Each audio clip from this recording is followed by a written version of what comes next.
Shalom saudaraku, di bulan Mei ini kita mau belajar bagaimana kita menerima kabar baik sesuai dengan kerinduan Tuhan. Kita belajar dari pengalaman Tuhan Yesus di Lukas 4 ayat 43, saudaraku. Tetapi Yesus berkata kepada mereka, juga di kota-kota lain yang dia akan kunjungi, yang dia akan layani, aku harus memberitakan Injil kerajaan Allah, sebab untuk itulah aku diutus. Saudaraku, inilah pertama kali dengan tegas, dengan jelas, dengan lantang Yesus menyatakan bahwa dia akan memproklamasikan Injil kerajaan Allah. Berarti Injil kerajaan Allah bukan sekedar kabar baik yang Tuhan Yesus beritakan dan dia nyatakan, tetapi dia menghadirkan untuk kerajaan Allah itu datang di setiap tempat dimanapun dia berada. Berarti dengan kata lain, Injil kerajaan Allah adalah mengubah suatu berita yang hanya berisi kabar baik, yang berisi kata-kata, menjadi peristiwa, mujizat, kuasa yang menyembuhkan, memulihkan, dan menyelamatkan, yang membawa transformasi, perubahan. Dan misi Tuhan Yesus itu keluar dari urapan. Dan urapan roh itulah yang memimpin pelayanan Tuhan Yesus. Sehingga enggak heran, dimanapun Tuhan Yesus berada, kuasa kerajaan dunia dihancurkan, kuasa kerajaan dunia disingkirkan dan digeser dan diganti. Sehingga kehidupan umat manusia di kota-kota yang dikunjungi oleh Tuhan Yesus, atmosfernya berubah. Inilah yang menjadi sebuah kesaksian yang harus terjadi di berbagai tempat. Dan saya percaya ini pun masih terjadi di pelayanan kita.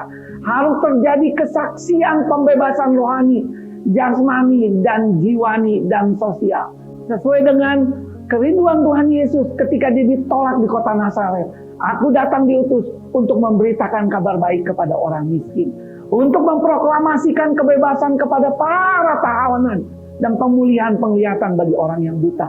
Untuk menyembuhkan mereka yang tertindas, untuk memproklamasikan tahun Rama Tuhan. Berarti dengan lain, itu bukan hanya sekedar kabar baik, tapi kabar baik yang mengubahkan, membawa perubahan hidup yang signifikan, menghadirkan dampak, sehingga kita semua menjadi pembawa perdamaian, pembawa kesejahteraan, perubahan keadaan yang begitu menyedihkan, seperti kondisi kelaparan, kemiskinan, kebodohan, menjadi kelimpahan. Untuk itulah Yesus datang, supaya mereka mempunyai hidup dalam kelimpahan.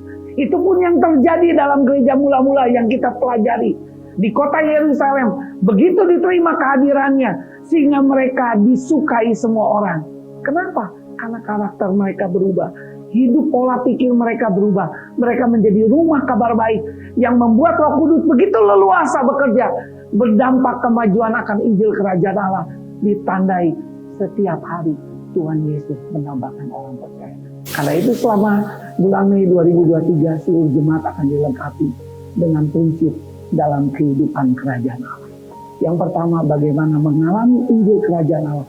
Bukan hanya Injil sebagai kabar baik, tapi Injil kerajaan Allah berbicara mengenai otoritas dan pemerintah Allah yang berkuasa mengubahkan kehidupan orang percaya dan memiliki kuasa yang memerintah dan mengubahkan, sehingga kehidupannya memancarkan kehidupan yang tidak tergoncangkan, dan kehidupannya penuh dengan kehidupan yang penuh sukacita, kebenaran, dan damai sejahtera. Karena kerjaan Allah bukan soal makanan, minuman saja, tapi bicara tentang kuasa, kebenaran, dan sukacita. Yang kedua, bagaimana kita semua dipenuhi oleh firman kerajaan Allah, dan hatinya fokus di sana.